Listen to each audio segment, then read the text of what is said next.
All right, let's talk about the future. We're living in a world that is getting more and more connected every single day. A world that's going to be powered by billions, and I mean billions of smart devices. Today, we're going to pull back the curtain on one of the key technologies making this massive connected world a reality. So let's dive in and demystify NB-IoT. You've probably heard the term Internet of Things, or IoT. And no, it's not just about your fancy new watch or your smart speaker. We are talking about a massive, sprawling ecosystem of sensors and devices that are everywhere, embedded in our cities, our farms, our factories, you name it. The scale is honestly kind of hard to wrap your head around, and it's growing bigger every single day. But with that massive scale comes a massive challenge. Think about it. You charge your phone every single night, right? Of course you do. But what about a water meter that's buried 6 feet under a concrete sidewalk, or a soil sensor out in the middle of a huge farm? You can't just send someone out to change the batteries on billions of devices. It's impossible. So this is the big question. How do you connect something that needs to last for years, maybe even a decade, on a single tiny battery? And that question, that challenge, brings us to the hero of our story today. Narrowband IoT, or as we'll be calling it, NB-IoT. This is the technology that was built from the ground up to solve this very problem. So, what is it exactly? Well, the official term is a low-power wide area network, or LPWAN. Now that's a mouthful, but the really important part here is who developed it, the 3GPP. And if that sounds familiar, it should. That's the exact same group of people who standardized the 4G and 5G networks our cell phones rely on every day. That's a huge deal, because it means NB-IoT is built on a foundation of security and reliability that's already trusted by billions. See, NB-IoT wasn't an accident. It was engineered with a very specific checklist. First, it needed to have amazing coverage to reach devices stuck in basements or buried underground. Second, it had to just sit power, not guzzle it. Third, the devices themselves had to be super cheap to make. And finally, the network had to be able to handle thousands and thousands of these devices, all talking at once in a small area. And that obsession with low power consumption? Well, it paid off. Big time. We're talking about a potential battery life of over 10 years. Think about that, 10 years on a single battery. This makes the whole idea of fit and forget sensors a reality. You can literally install a device and just forget about it. It will just keep on working, sending its little bits of data for a decade or more. Incredible. So, how in the world does NB-IoT actually do all of this? How does it get that battery life and that coverage?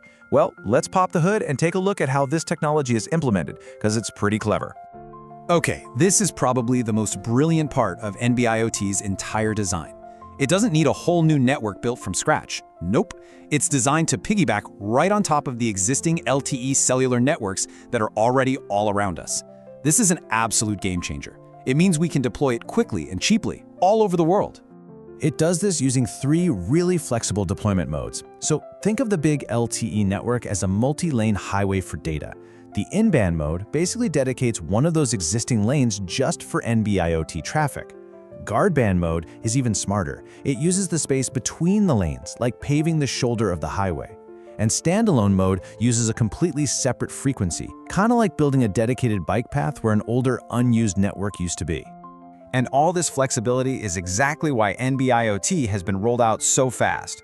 For the mobile network operators, it often just means a simple software update. They get to leverage the billions of dollars they've already spent building their networks to offer a whole new service. It's efficient, it's smart, and it works. And if you look at the network architecture, it's basically a simplified version of the 4G network we already know. Over on the left, you've got the UE, which is just a fancy name for your device, the sensor. It talks to the ENB, which is the cell tower. And the cell tower sends the data to the EPC, which is the core brain of the network that connects it all to the internet. It's a proven, secure path from the sensor all the way to the cloud. Now, back to that incredible battery life. The secret sauce is really 2 main features. First, you have power saving mode, or PSM. This lets the device go into a super deep sleep for hours, days, or even weeks. Then there's EDRX, or extended discontinuous reception. You can think of this one as letting the device take scheduled little power naps.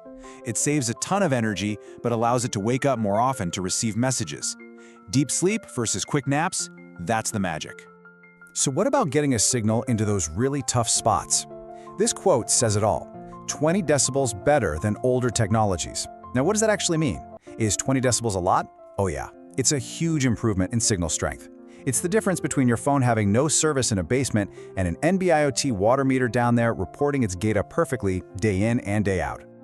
Okay, so that's enough of the deep dive tech talk. The real question is, what does this actually let us do? What kind of cool stuff does this enable in the real world? This slide really puts it into perspective. NB-IoT is built for what's called massive MTC, or massive machine-type communications. So just to be clear, this isn't for streaming video to your parking meter. This is for devices that only need to send tiny amounts of data. Think of a smart trash can that just needs to whisper, "Hey, I'm full," once a day. That's the sweet spot. And that opens up a whole universe of possibilities. We're talking smart meters for water, gas, and electricity that send readings automatically. No one ever has to come check them again. We're talking about tracking shipping containers or valuable assets anywhere in the world. Or smart cities with parking sensors that guide you to an open spot and streetlights that dim themselves to save energy when nobody's around. The list just goes on and on. Now, of course, NB-IoT isn't the only game in town. There are other technologies out there trying to do similar things. So it's really important to understand how it stacks up against the competition. This chart does a great job showing the differences. See that red line for NB-IoT? It really excels in areas like data throughput and security. But now look at the green line for LoRaWAN. It pushes out further on things like battery life and cost. The key thing to see here is that one isn't just better than the other. They're just different tools, optimized for different jobs. And let's break down the biggest difference of all, spectrum. NB-IoT runs on a licensed spectrum. Think of it like a private toll road. It's managed, it's secure, and you're guaranteed a certain quality of service. LoRaWAN, on the other hand, runs on an unlicensed spectrum. That's more like a public road. It's free for anyone to use, which is great, but it can get crowded and unpredictable. That single difference has huge implications for reliability and security.